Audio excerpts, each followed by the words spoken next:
we now have the meeting with an adventure that crossed geographically boundaries.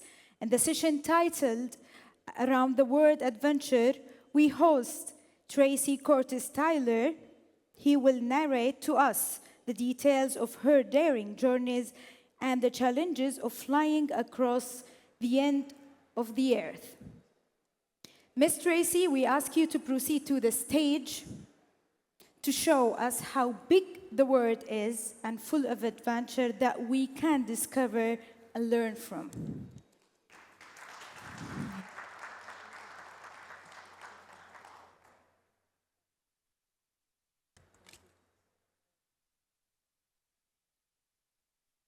Perfect. Testing, can you hear me? Bravo. It is the most wonderful pleasure and a great honor as well. So my personal thanks to His Royal Highness, Prince Sultan. I have actually been here before, so it's rather wonderful to be back at Al Thamama.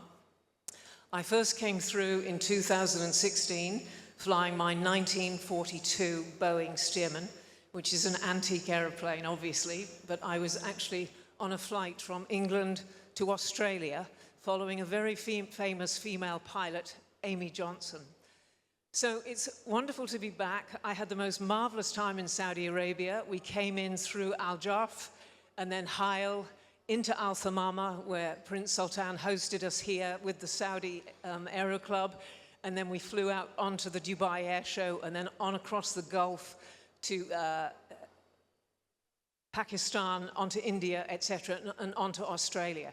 So it's wonderful to be back. But this was several expeditions that I did, 3 expeditions following famous flights by female pilots in the 1920s and early 1930s. The first flight was from Cape Town in South Africa back to England, a 10,000-mile flight which took us 2 months. Although I was following famous solo flights, mine was a supported flight with a support aircraft, and of course with engineering help, and we also had a film crew on board because we were making a documentary film about the story and history. So the first flight from Africa, 10,000 miles, 38 stops. The second flight was from England to Australia. That took us 3 months to do. That was 62 stops through 23 countries, 3 months. And then finally, when I got to Sydney in Australia, I shipped my Stearman from Sydney to Seattle and flew the US transcontinental. So it was 3 major expeditions. So look, with that start, can we cue the teaser just to give you an idea of some of the flying?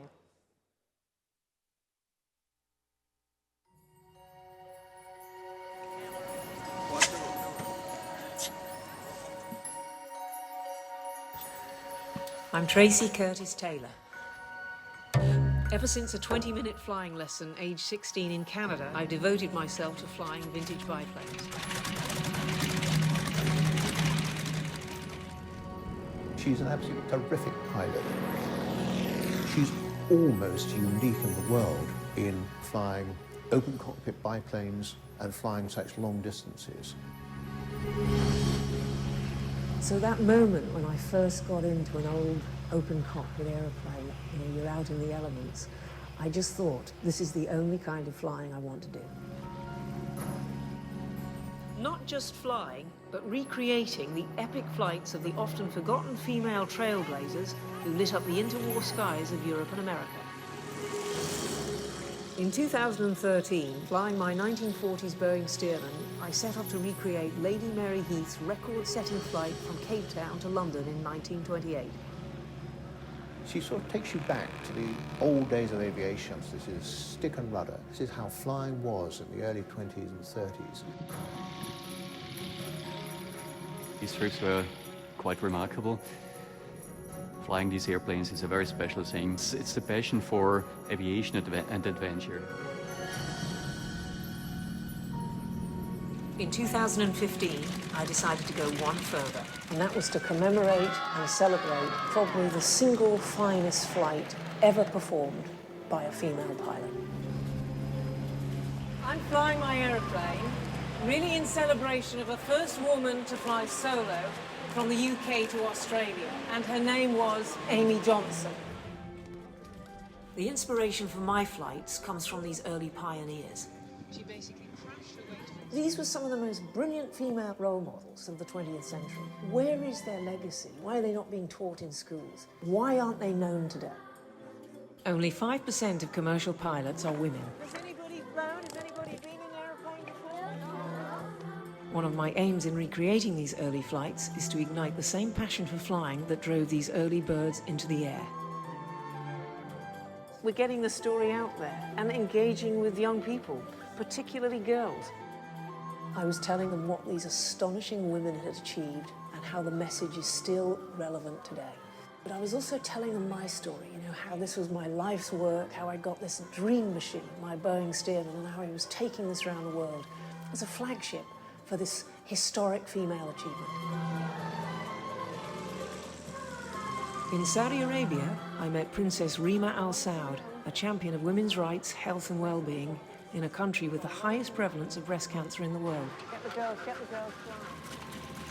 I was made an ambassador of her charity and carried their logo, Wings of Hope, on my Boeing Stearman for the rest of the trip. In 1930, Amy Johnson's route to Australia took her through what is now Pakistan.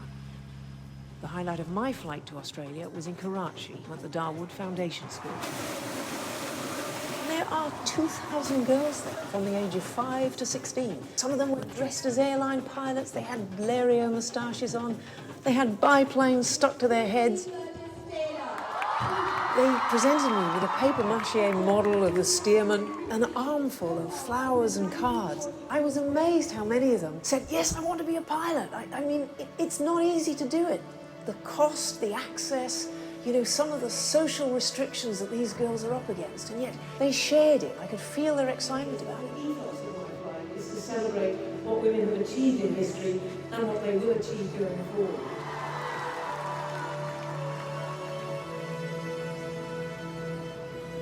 In 2016, I took my Stearman to America to fly the historic airmail route from West Coast to East Coast.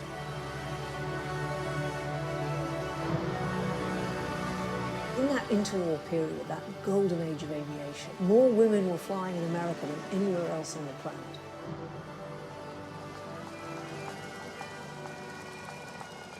This flight is a homecoming of sorts for my beloved Boeing Stearman.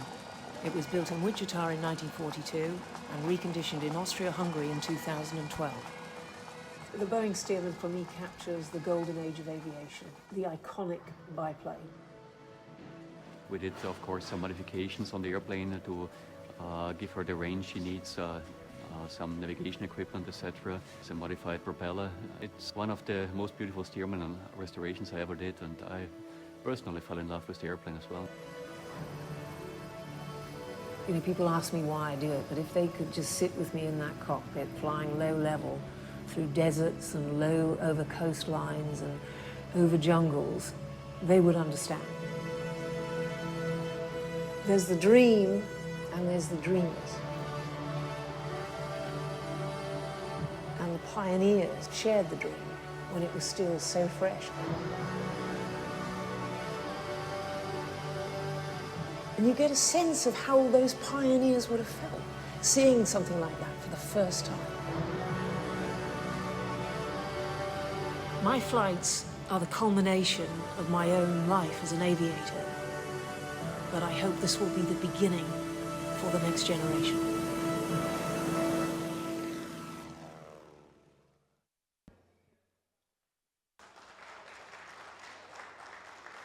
That just gives you some idea of the scale of this. So 10,000 miles up Africa and 14,500 miles to Australia.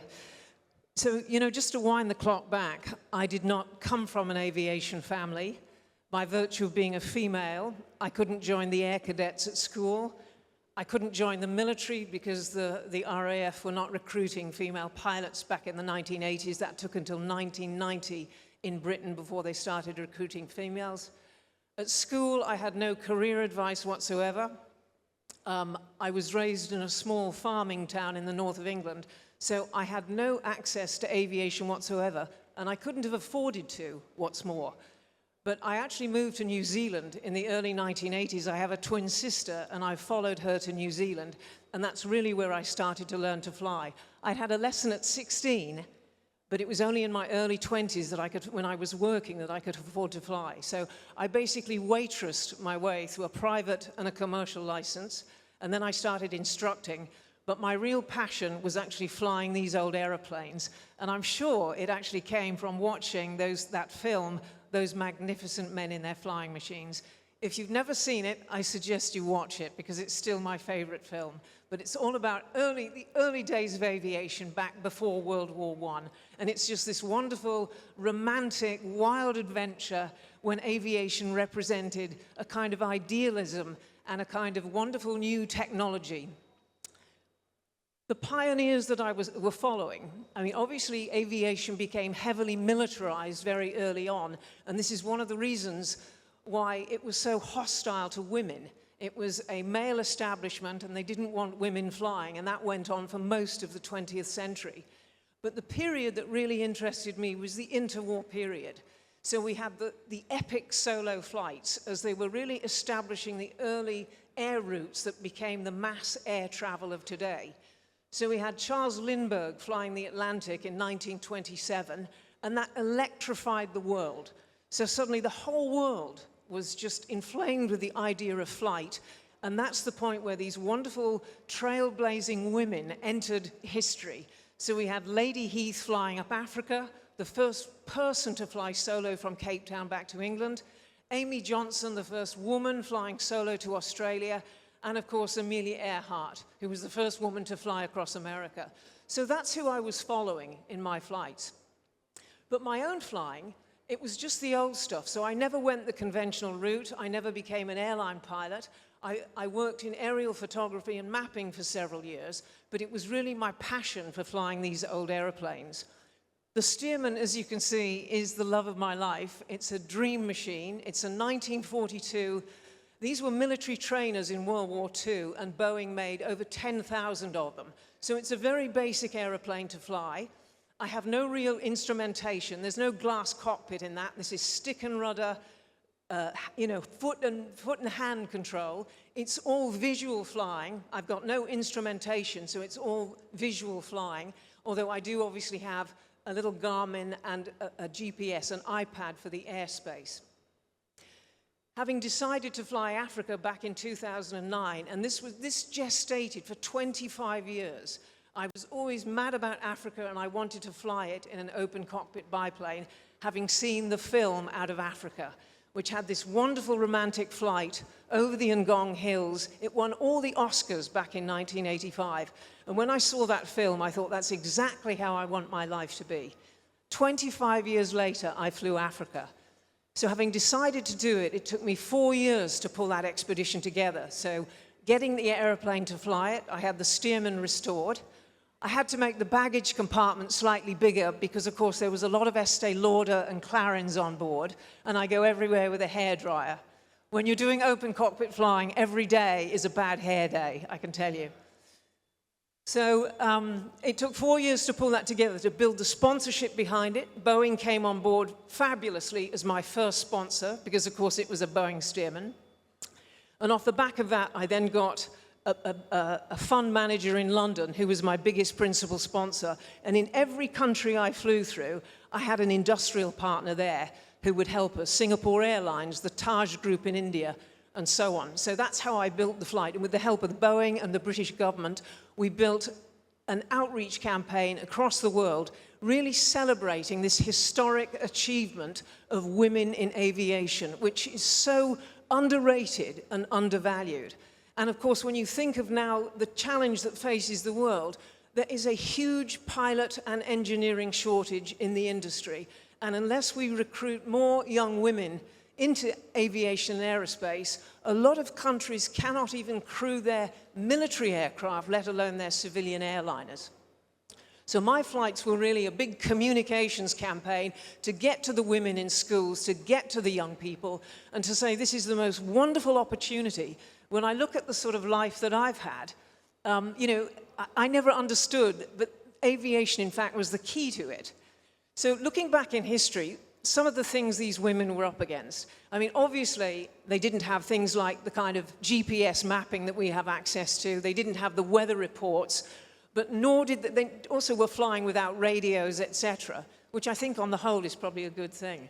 But just to compare then with now, so to take an aeroplane like this, I mean, I've flown this now nearly 40,000 miles through 39 countries. So some of the biggest challenges there. When Amy famously, she said back in 1930 when she was flying to Australia, she basically crashed her way. She crashed about 4 times. And everywhere she went, she said it didn't matter where I landed, whether it was in the desert in Iraq or on some remote tropical island through Indonesia. She said, I only had to wait about 10 minutes and an Englishman in a pith helmet would appear. Fat chance of that in the 21st century. So you're on your own with an aeroplane like this. You have to carry absolutely everything with you. So we had often barrels of fuel in the chase plane. We had to carry the oil, the tooling, spare parts, etc., and of course a fairly extensive wardrobe for the pilot. So that was just some of the issues, and of course they didn't have to contend with all the bureaucracy and procedure and all the air traffic control, and that was actually one of the most challenging aspects for me. Just briefly, because I know we're up against, I don't know, are we up against time? Are we okay? Well, just some of the things that I was up against, yeah, with the air traffic control, and it's true, they will have a good go at killing you, air traffic controllers, as pilots. But in Africa, one of the first incidents was actually flying over Victoria Falls in Zambia. And of course, it's one of the great natural scenes in the world. And I thought, wow, I really want to get low over the falls. But of course, often the traffic is stacked up to 10,000 feet with all the tourist operations and helicopters. And, you know, I thought I'd be way up, you know, I'd be too high to really get a decent view of it. But one of the local pilots has said, if you fly in at lunchtime, and this was off-season, you should be all right. There'll be nobody around. So sure enough, I'm barreling up the Zambezi River, and I could see the sort of, it's canyon land, so it looks flat. And all you can see is a sort of puff of smoke on the horizon, that's Victoria Falls, and it's the water vapor thrown up by the fall. So I came in, time check, 12:15. I thought, brilliant, right on time. Nobody in sight, just a couple of buzzards flying over. And I flew over at about 150 feet, just about in the foam, just flying over it, fantastic view. 10 minutes later, I came in to land at Livingston Airport, and I immediately had an air traffic problem. They said, no, you should be at 4,000 feet. I was at 2,000 feet, maybe 800 feet above the ground. And they wanted me to climb to 4,000 feet. And I said, no, I'm in an old aeroplane. It's 50 degrees Celsius outside. I said, it's very difficult for me to climb. I've got visual with the runway, request a straight-in approach, which they gave me. But of course, as I was rolling down the runway, the very thing a pilot doesn't want to hear, contact the tower. So I parked up, call in at the tower, and there was the head controller. And he was absolutely horrified that I had entered the airspace. I didn't actually know what the procedures were, and I didn't actually have a map for it. So I had to sort of make this kind of groveling apology, and I said, look, I'm so sorry, you know. But he looked at me and he said, this sort of thing might be all very well in Britain, but here in Zambia, we have health and safety. A slightly more menacing incident was actually in Uganda, and I was on approach into Entebbe Airport. Now, remember, I'm slow in this aeroplane. I'm coming in on approach, and I've got about 2 miles to run, and suddenly the air traffic controller says, please go around, you've got an airliner coming up fast behind you. So I'm thinking, wow, okay. So I did a wide left-hand orbit around the airfield, and as I'm flying this, I happen to look down, and there's this absolutely magnificent Palladian mansion below me. So I have a good look as I'm going around, came into land. Sure enough, I'm on the runway, contact the tower. I thought, oh, here we go again. This time, I was actually met by the military police and practically frog-marched up to the tower. It transpired that I had flown through a restricted area, and that was the presidential palace. So he sits me down, and the next minute he hands me a brochure marked top secret, and there's a picture of 9/11, the airliners flying into the World Trade Center.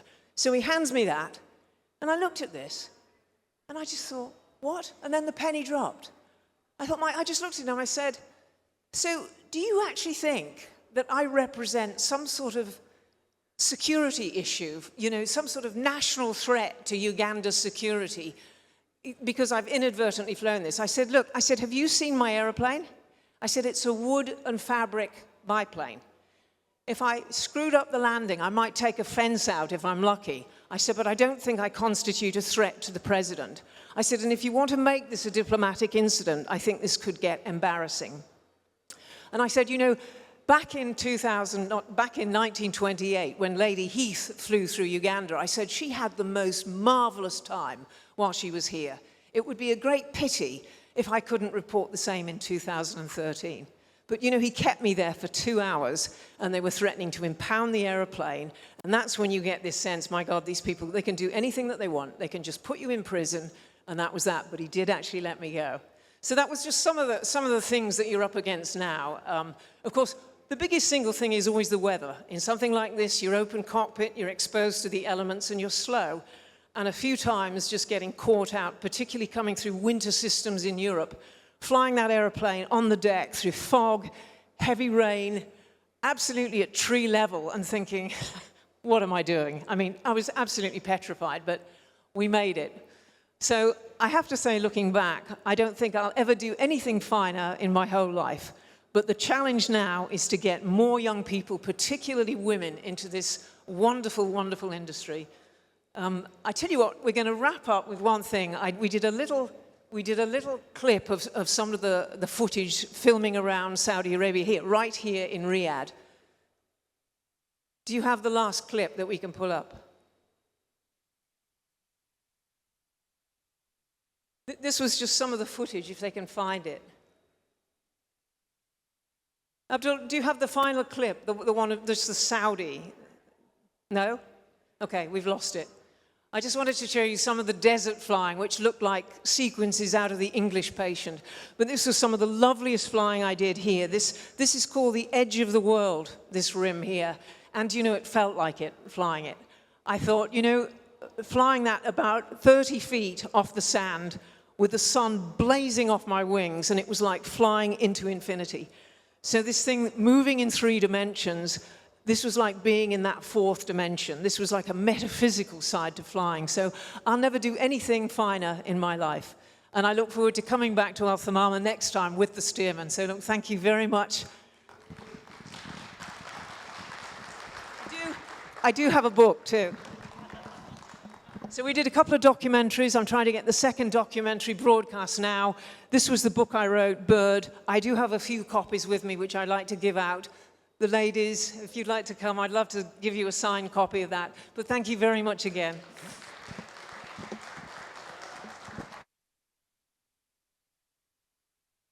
Yeah. Oh, it looks slightly unreal when I watch it, and I've seen it so many times I get a bit bored watching it. It's nothing like being in the aeroplane itself, where you've got the roar of that engine and just the exhilaration. It's hard to convey how exciting and beautiful it is to fly an aeroplane like that, low level, through some of the most dramatic, hostile terrain in the world. So it was fantastic, wonderful. Any question? Yeah. Which Is it, where can we see that? you know, the first one was a film. It was called The Aviatrix, The Lady Who Flew Africa, which was about Lady Heath. Now that was the BBC screen that, and that should be on YouTube. But I do have some DVDs of that. Okay, where can we get them? Come and talk to me later. All right, I'll try and link you through my website. Thank you very much. Someone have the question. Books you're giving to the ladies. You said you'll give some Sarah? books to the ladies. Yeah. Someone have. I think I've overrun, but thank you. Okay, Jeffrey, that's your cue.